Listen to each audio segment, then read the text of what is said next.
J'aimerais vous partager 4 erreurs à éviter quand on se fixe des objectifs ambitieux. Bonjour à tous, bienvenue dans cette vidéo. Je m'appelle Tariq, je suis producteur, éditeur et artiste à succès, plusieurs fois certifié disque d'or et de platine. Et aujourd'hui, j'aide des artistes et des producteurs indépendants à vivre de leur musique.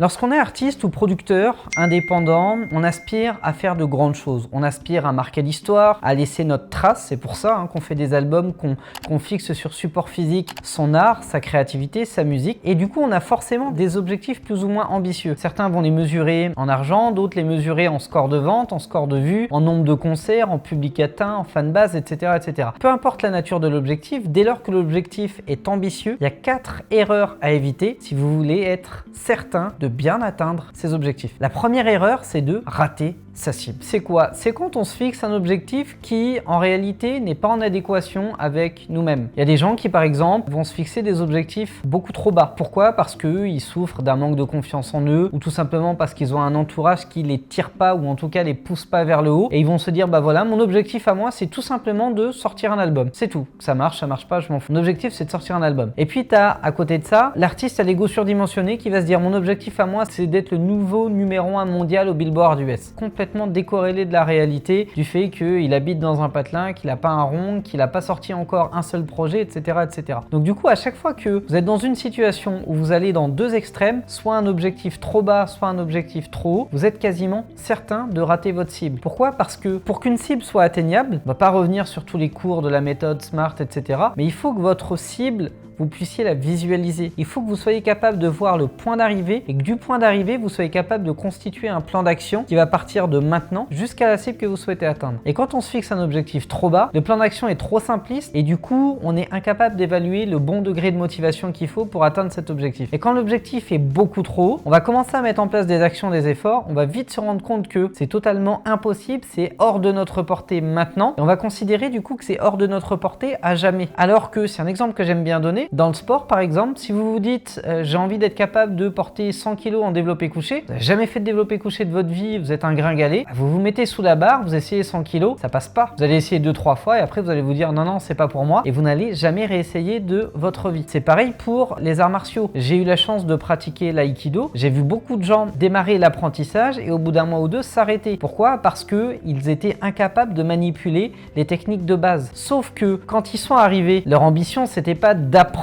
et de progresser dans le temps, c'était de dans 3 mois, il faut que je sache faire ça. Donc comme je vois qu'en un mois, je suis incapable de faire ça, j'imagine que c'est impossible. Et ils s'arrêtent. Alors qu'en réalité, s'ils étaient restés 6 mois, 1 an, 2 ans à s'entraîner, à travailler, ils seraient capables d'atteindre ces objectifs-là déjà assez rapidement et facilement et surtout de s'en fixer des bien plus élevés. Et puis à l'inverse, vous avez ceux qui vont se dire, je reprends l'exemple de la barre de muscu, bah voilà, moi mon objectif c'est d'être capable de lever 10 kilos. Puis ils vont aller, ils vont les faire. On se dit ok, c'est bon. Et puis ils restent sur leurs acquis. Et du coup, ils n'ont pas le degré de motivation nécessaire pour rehausser leurs standards. J'ai déjà fait une vidéo sur cette chaîne YouTube sur ce sujet, d'élever ces standards. Et du coup, ils restent à un niveau bas, ils stagnent et impossible d'atteindre leur cible. Donc la première grosse erreur à éviter, c'est de rater sa cible. Et rater sa cible dans le sens de prendre la mauvaise cible. La deuxième grosse erreur que vous pourriez faire dans l'atteinte de vos objectifs, c'est de sous-estimer le prix à payer pour atteindre vos objectifs. Encore une fois, quand on veut réussir dans la musique, quand on veut atteindre des scores que très peu d'artistes ou de producteurs sont capables d'atteindre, il faut accepter qu'il y a un prix à payer. Chaque chose a un prix dans ce monde. C'est un équilibre naturel. On n'a rien sans rien. Tu veux un corps de rêve, bah tu fais une diète et tu cours et tu fais du sport tous les jours. Tu veux progresser, tu veux apprendre des choses machin, il n'y a pas de secret. Il faut que tu passes ton temps derrière des bouquins, derrière un écran,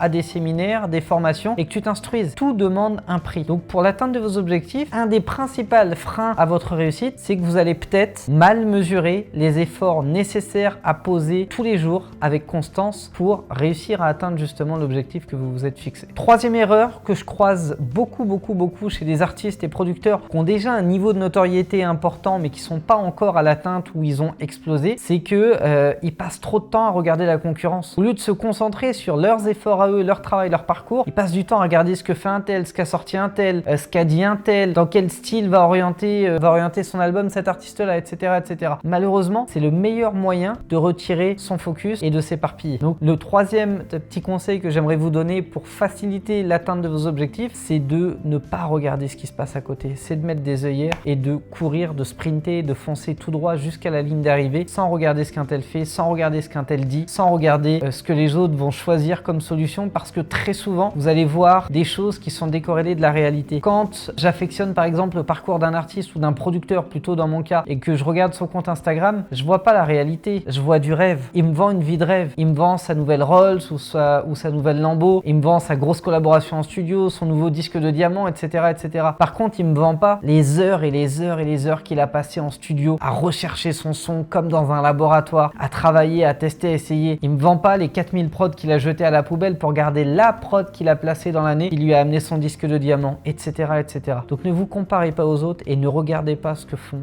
les autres. Et enfin, la quatrième erreur que font la plupart du temps les artistes et producteurs qui n'arrivent pas à atteindre leurs objectifs, c'est qu'ils sous-estime la difficulté, l'adversité, la zone de turbulence par laquelle il va falloir passer pour l'atteinte de ses objectifs. Quand j'étais plus jeune, je me souviens, autour de 16-17 ans, j'ai annoncé à tout le monde que j'allais devenir producteur de musique. Déjà, presque tout le monde s'est foutu de ma gueule. J'ai peut-être un pote ou deux qui m'ont soutenu, mais presque tout le monde s'est foutu de ma gueule. Et surtout, je pense qu'à l'époque, ils ne réalisaient pas, et moi-même, je ne réalisais pas à quel point ça allait être difficile et à quel point j'allais morfler, à quel point j'allais souffrir physiquement, psychologiquement et financièrement de cet objectif. Mais quand on tient, je peux vous garantir que la récompense de l'autre côté vaut largement les efforts qu'on a fait. Et pour vous illustrer ça, ça me rappelle une fois, j'ai fait un voyage, j'ai été à Bora Bora. Bora Bora, ça vous vend du rêve. C'est le plus beau lagon de la planète. Pas plus compliqué, c'est le plus bel endroit sur Terre que j'ai eu la chance de voir et j'ai énormément voyagé. C'est juste sublissime. On vous vend du rêve quand on vous vend Bora Bora. C'est l'objectif. Par contre, ce qu'on vous explique pas, c'est que vous allez devoir vous taper 23 heures d'avion. Vous allez devoir monter dans un avion qui peut-être n'aura pas d'écran, qui peut-être ne va pas vous servir à bouffer, qui peut-être va trembler toutes les 30 minutes. Vous n'allez pas bien dormir, vous n'allez pas bien manger, vous n'allez pas vous divertir. Le temps va passer au ralenti. Vous allez arriver à Los Angeles, il y aura un changement à faire, vous allez galérer, passer de la sécu, des trucs, des machins, etc., etc. Vous allez reprendre un avion, arriver, atterrir. Enfin voilà, on vous vend pas en fait toute la galère. Parce qu'une fois que vous arrivez sur l'île de Papeete, enfin de l'île principale de Tahiti à Papeete, l'aéroport, vous n'êtes pas arrivé au paradis. Il y a encore un avion à prendre pour aller jusqu'à Bora Bora ou un bateau à prendre si vous allez à Moorea, et là vous arrivez au paradis. Mais ça on vous le vend pas. Ce qu'on va vous vendre, c'est regarde, l'objectif il est là. Et on réalise pas à quel point ça peut être difficile le parcours qu'il y a entre le point de départ et le point d'arrivée. Et c'est ça qui fait que beaucoup de gens se mettent à abandonner. C'est qu'ils se disent il suffit de ça. Donc on commence, on démarre et après on se rend compte, ah bah non merde, il y a cet obstacle, il y a cette barrière, il y a ce truc. Et puis maintenant que je suis arrivé à la fin de mon projet, putain je suis à sec, j'ai plus d'énergie, j'ai plus d'argent, j'ai passé 2 ans dessus, faut le défendre. Je sais pas comment faire, j'ai pas de contact, j'ai pas de budget, j'ai plus de temps à y accorder, je suis plus motivé. Bah qu'est-ce qui se passe? Je le lance, je le jette en l'air, je vois ce qui se passe, ça prend pas, 2 mois plus tard, je repars sur un autre projet. Et au final, on n'arrive jamais à rien. Donc vraiment, ces 4 conseils sont pour moi essentiels si vous visez vraiment l'atteinte d'objectifs ambitieux dans l'industrie musicale. Merci d'avoir été attentif à cette vidéo. Si jamais ça vous a plu, lâchez-moi un gros like. Abonnez-vous à la chaîne YouTube Producteur à Succès. Je vous souhaite le meilleur pour la suite et je vous dis ciao ciao.